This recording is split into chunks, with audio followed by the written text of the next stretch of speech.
প্ৰসংগ জনজাতিকৰণ সাঁওতাল জনগোষ্ঠীয়ে অব্যাহত ৰাখিছে প্ৰতিবাদ ৰাজ্যৰ আন কেইবাটাও জনগোষ্ঠীৰ দৰেই সাঁওতাল জনগোষ্ঠীৰ লোকসকলেও বিচাৰি আছে জনজাতিৰ মৰ্যাদা অব্যাহত ৰাখিছে প্ৰতিবাদ সোমবাৰেও এয়া ওদালগুৰি জিলাত ৰাজপথত নামিল সাঁওতাল জনগোষ্ঠীৰ লোক জনজাতিকৰণৰ দাবীত প্ৰায় 10,000 সাঁওতাল জনগোষ্ঠীৰ লোকে কপাই তোলে ওদালগুৰিৰ ৰাজপথ মুখ্যতঃ জনজাতিকৰণ আৰু ভূমিপট্টা প্ৰদানৰ দাবীত সদৌ অসম সাঁওতাল ছাত্ৰ সন্থাৰ উদ্যোগত ৰূপায়ণ কৰা হয় এই প্ৰতিবাদী কাৰ্যসূচী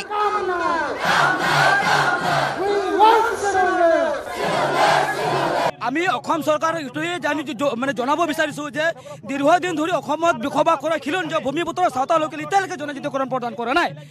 আজিলৈকে ভাৰত স্বাধীন হোৱা 78 ইয়াৰ্ছ পাৰ হৈ গ'ল হ'লে যে অসম চৰকাৰ এতিয়াও জ্ঞাত নহয় যে অসমত খিলঞ্জীয়া ভূমিপুত্ৰৰ সাঁওতালসকলে এতিয়ালৈকে মানে 6 জনগোষ্ঠী নামেৰে নামাকৰণ কৰি আছে এইবাৰ বিধানসভাত যিটো নৱেম্বৰ 25 তাৰিখে দিল্লীলৈ যিটো প্ৰতিবেদন পঠাব যিটো ৰেকমেণ্ডেশ্যন পঠাব আমি চৌধ ছাত্ৰ সন্থাই এইটোৱে দাবী জনাইছোঁ অসম চৰকাৰক যে অসমত খিলঞ্জীয়া ভূমিপুত্ৰ সাঁওতালসকলক সাঁওতাল হিচাপে সাঁওতাল জনগোষ্ঠী হিচাপে চাৰ্টিফিকেটটো দিব লাগে দ্বিতীয়তে অসমত থকা খিলঞ্জীয়া ভূমিপুত্ৰ সাঁওতালসকলে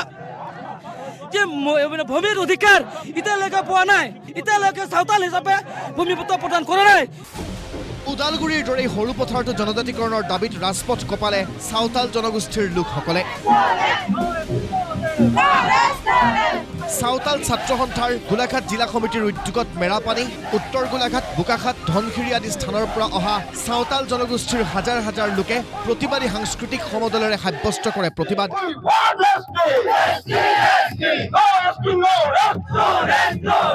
প্ৰতিবাদীসকলে স্পষ্টভাৱে কয় জনজাতিৰ মৰ্যাদা প্ৰদান নকৰিলে 26ৰ বিধানসভা নিৰ্বাচনত দিয়া হ'ব প্ৰত্যুত্তৰ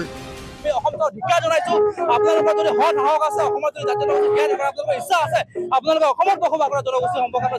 জনজাতিৰ মৰ্যাদা প্ৰদান কৰিব লাগে আৰু স্পষ্টকৈ আমি সাঁওতাল জনগোষ্ঠীক আপোনালোকে যেতিয়ালৈকে জনজাতিৰ মৰ্যাদা প্ৰদান নকৰে কিন্তু 26ৰ যদি ইলেকশ্যন আগত যদি প্ৰদান নকৰে আমি স্পষ্ট কথা আমি অসমত ইয়াতকৈ আমি তীব্ৰতৰ আন্দোলন আমি গঢ়ি তুলিম আৰু সাঁওতালসকল ক্ষান্ত লয় সাঁওতালসকল আমি শান্তিপ্ৰিয় জাতি আপোনালোকে জানে কিন্তু যদিহে আমাক